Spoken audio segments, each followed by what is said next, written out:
Buenas tardes, Silvia. Muchas gracias por aceptar esta entrevista. Silvia Elena Tenders es psicoanalista de la Escuela de Orientación Lacaniana en Buenos Aires y de la MP. Ella es autora del libro El psicoanálisis frente a la reproducción asistida y también de numerosos artículos que tocan este tema. Y en el marco de nuestras próximas jornadas de la ANEL, ¿Qué madre soy? Vicisitudes en la clínica psicoanalítica, es en ese marco que te convocamos para escuchar tu opinión y tu experiencia alrededor del tema. La primera pregunta sería, ¿qué diferencia y qué articulación podrías establecer entre ser madre y tener un hijo? Es decir, ¿qué diferencias podría encontrar el psicoanálisis respecto del deseo materno y la demanda de hijo? En tu pregunta toca distintos aspectos. Por un lado, esta distinción entre ser madre y tener un hijo toca la división entre ser madre y ser mujer. Para Freud, toda mujer era madre, porque consideraba que era la salida frente al complejo de castración en las mujeres, la salida que encontraba apropiada era a través de la maternidad. Lacan permitió diferenciar el conjunto mujer y el conjunto madre, de modo tal que eso muestra que no toda mujer es madre.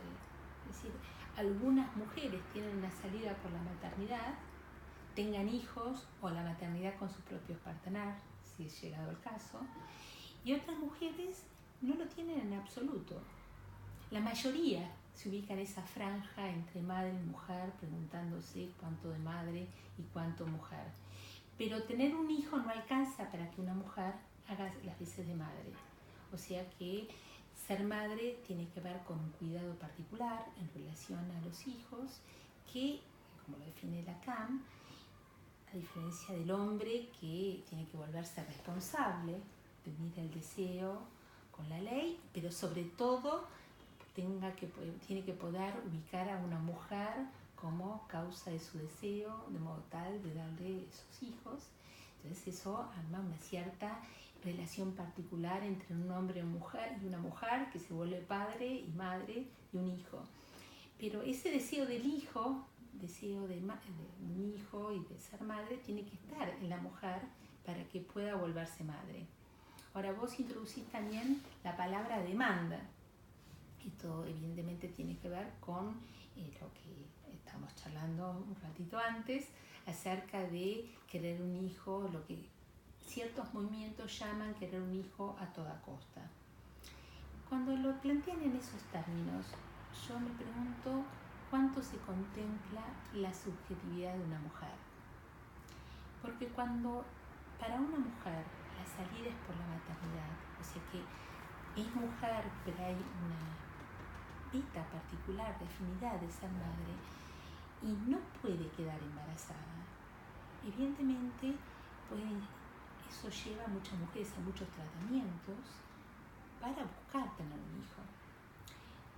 Se suele decir que adopten, pero la adopción es una operación simbólica bastante complicada y que una mujer que en realidad no está en condiciones de adoptar, es mejor que no lo haga. No solamente la maternidad y la paternidad tienen que efectuarse en las buenas condiciones, sino también la adopción, para que verdaderamente ese niño sea su hijo.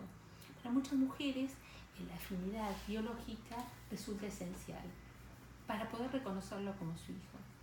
Entonces, la idea de que es una demanda excesiva ante cualquier situación es muy difícil determinarlos desde el observador. Me parece que hay que entrar en esas vidas singulares. ¿Qué significado toma? ¿Qué resonancia? Las búsquedas, ¿hasta cuánto puede ir una mujer en su búsqueda de un niño? Entonces, a veces desde lo social, catalogar exclusivamente como demanda un hijo a toda costa, a mí me parece que aplasta la subjetividad. Se desentiende qué significa para esa mujer o para ese hombre, ya tenemos tiempo de hablar de eso también, qué significa tener un hijo. Entonces me parece que hay que contemplar esas vidas que Lacan decía, esas vidas que se confiesan, que son dentro del dispositivo analítico, esas vidas que se confiesan y otras que no tanto, pero hay que contemplar esas diferencias subjetivas para no poder armar un universal de la búsqueda de un hijo. Muy bien. En este mismo sentido de la reproducción asistida, ¿qué articulación podrías hacer ahora mismo entre deseo como falta, el derecho como el derecho para todos y la voluntad de tener un hijo? El sistema de alianzas se ha modificado en el siglo XXI. Antes la alianza se establecía solo entre un hombre y una mujer.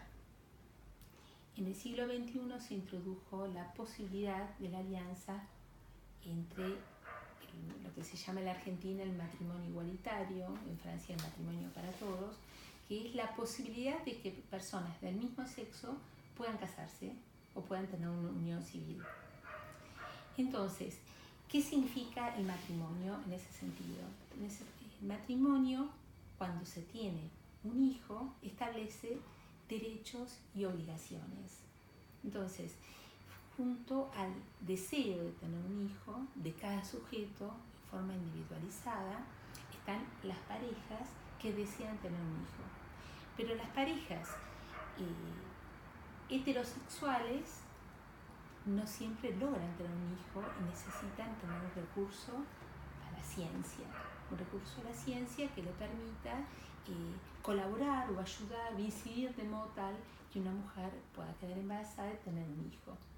Entonces, del lado de estas parejas heterosexuales, muchas veces no alcanza con la fecundación, la inseminación artificial, a veces con el propio cónyuge.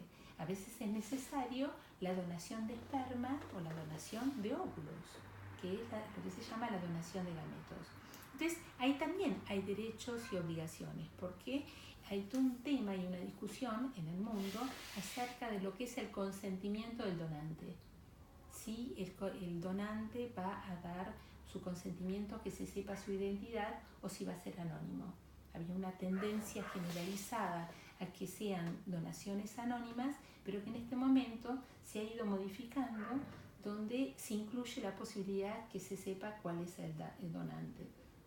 ¿Eso por qué? Porque hay una clínica nueva que se genera con los hijos y la búsqueda eventual de ver quién fue el donante en cuestión. O sea que es algo que se introduce también en nuestro siglo XXI.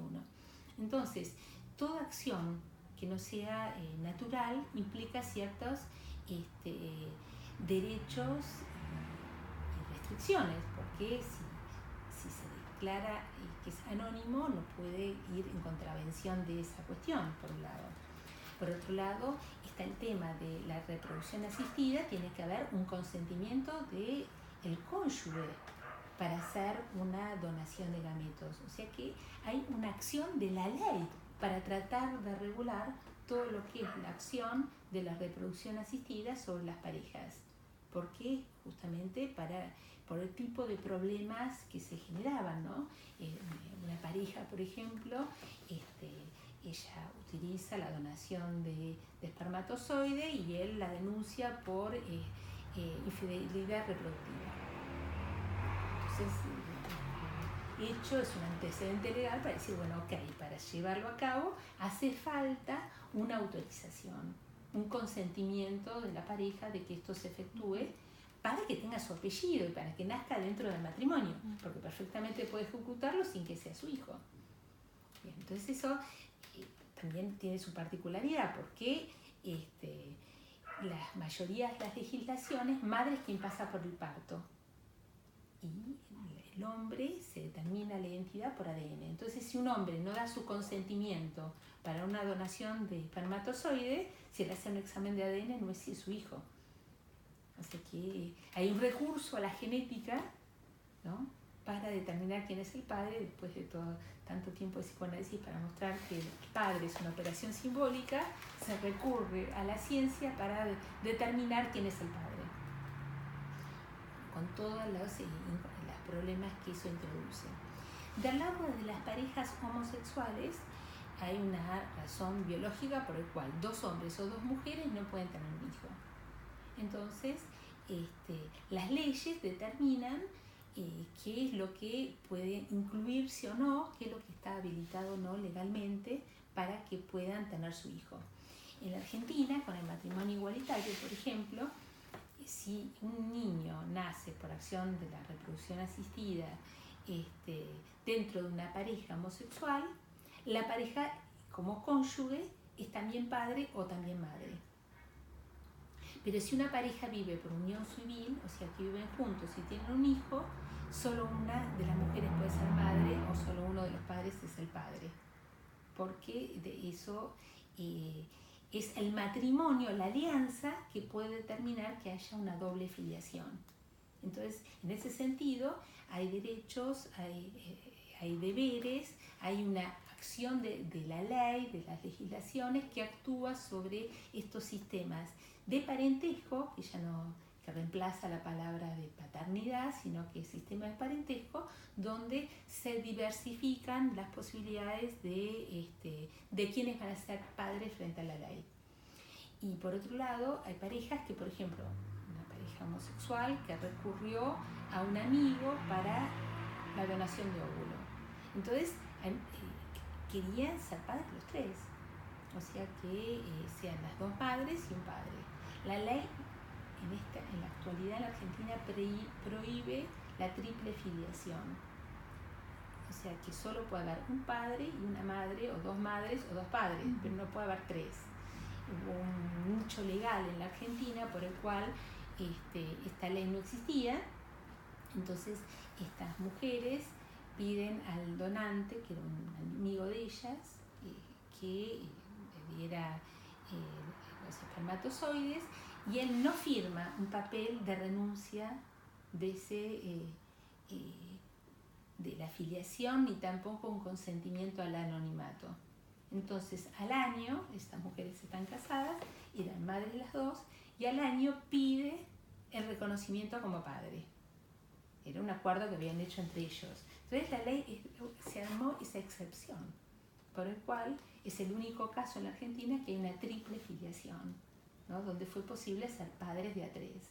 Pero esta es una cuestión que se plantea mucho en el mundo acerca de si hay dos padres, dos madres o cómo se distribuye. Pero la cuestión es que por más que la ley diga quién va a ser padre y madre, eso no alcanza en la vida de los sujetos, porque después tiene que aparecer el deseo. O sea, que el deseo y que efectivamente se ejecute, que una mujer o un hombre haga las veces de madre, de los cuidados maternos, de los cuidados maternos necesarios, y que se pueda transmitir algo del padre en el discurso mismo de las parejas. Y por otro lado, que un hombre se vuelva padre o que una mujer se vuelva madre por su deseo. O sea que la ley no puede actuar frente al deseo de los sujetos. El otro social puede dictaminar quién sí, quién no, y eso tiene sus consecuencias, por ejemplo, el sistema de herencia, o en el sistema de los nombres, o la adjudicación de protecciones sociales. Hay una serie de elementos que actúan y tienen sus consecuencias sobre los niños. Pero a nivel del deseo, lo que se pone en juego para cada sujeto es algo que es independiente de las decisiones de la ley. Entonces, por un lado tenemos el deseo y por otro lado los derechos que van junto con obligaciones, que es la manera que tratan los estados o del otro social de alguna manera de establecer algún tipo de injerencia en estas filiaciones y en estas descendencias. Y con respecto a la maternidad subrogada, eso es un gran tema. Eso es un gran tema, un tema de absoluta actualidad, porque en general la maternidad subrogada, que también se llama alquiler de vientres, despierta vivas polémicas. La mayoría de los países lo rechazan, algunos estados de Estados Unidos lo aceptan, pero tienen consecuencias muy importantes. ¿Quiénes recurren a la maternidad subrogada? Mujeres que no pueden pasar por un embarazo. Entonces, la ley argentina prohíbe el alquiler de vientres, pero de alguna manera acepta si había un proyecto, que en realidad no se aceptó, que si una mujer mostraba que tenía hijos, que no había dinero de por medio, y tenía cierta relación con la mujer que quería tener el bebé, podría haber pasado el embarazo. Lo que se temía era que los cuerpos se vuelvan una mercancía en el intercambio y que mujeres que no tengan otra posibilidad económica pasen embarazos en el lugar de otras justamente para poder recibir una remuneración. Lo cierto es que ese recurso lo toman mujeres que por distintas razones no tienen ninguna posibilidad de pasar un embarazo. Y después también las parejas homosexuales mujeres no necesitan alquilar de vientre, porque alguna de ellas puede pasar el embarazo. Podría ser que ninguna de las dos pudiera y busquen alquiler de vientre. Pero ocurre más sobre todo en parejas homosexuales hombres o también de un hombre solo, que se contemple esa opción, que un hombre solo quiera tener un hijo y pase por el alquiler de vientre para poder tener un hijo, ¿no? O sea que son otras opciones. Entonces hay toda una discusión en torno a eso porque la ley establece que madre es quien pasa por el parto. Entonces la ley es importante que esté porque si no hubo una discusión acerca de eso, también hubo un juicio, donde por un lado estaba la madre biológica, que es la que había donado el óvulo. Por otro lado la madre congénita, que es la que pasó el embarazo. Y por otro lado la madre social, que es la que iba a adoptar el bebé, o sea, junto con el marido que había dado el espermatozoide. Entonces, ¿quién es la madre?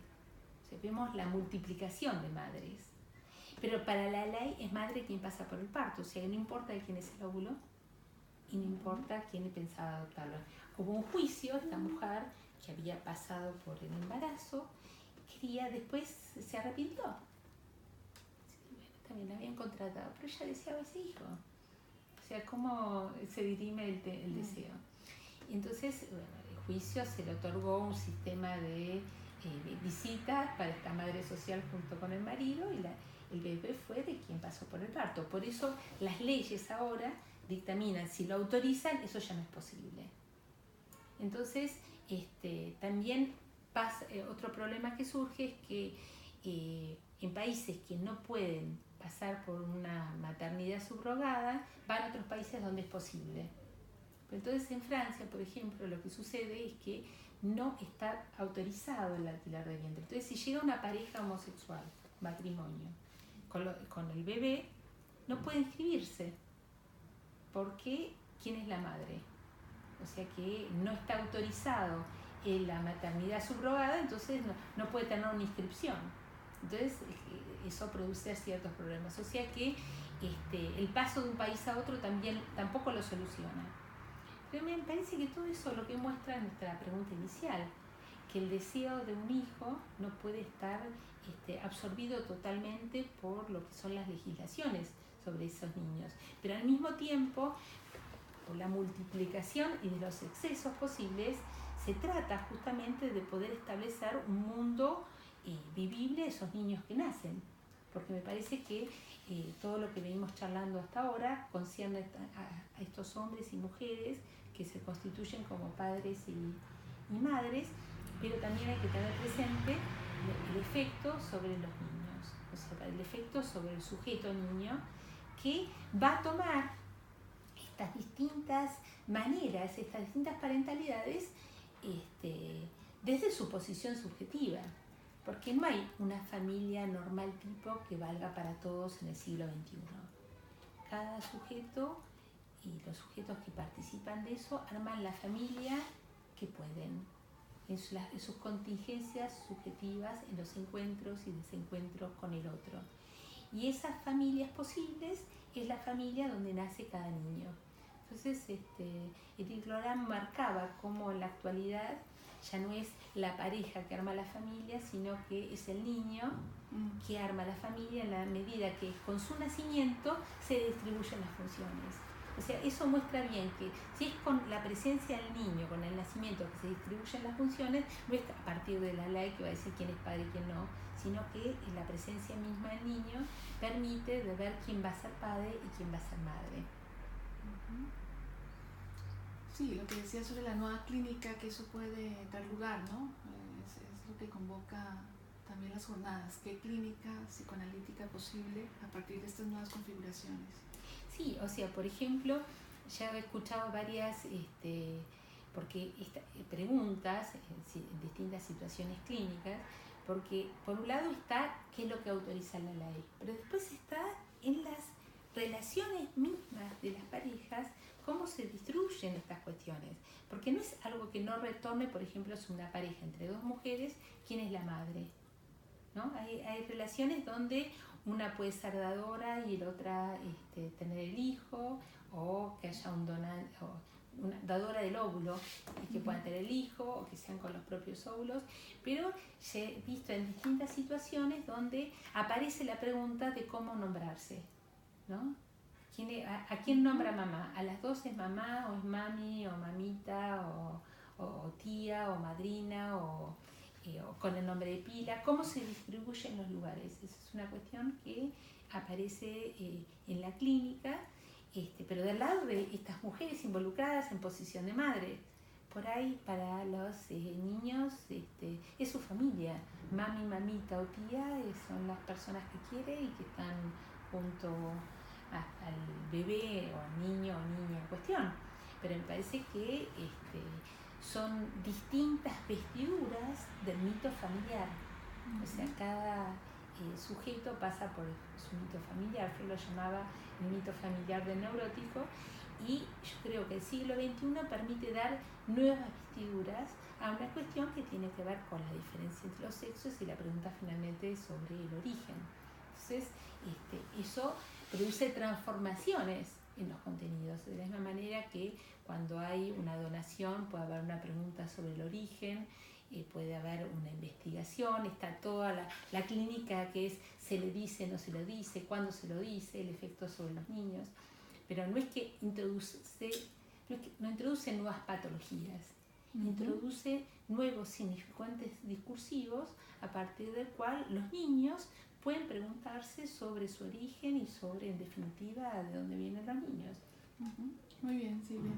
Muchas gracias. Muchas gracias. Hasta la próxima.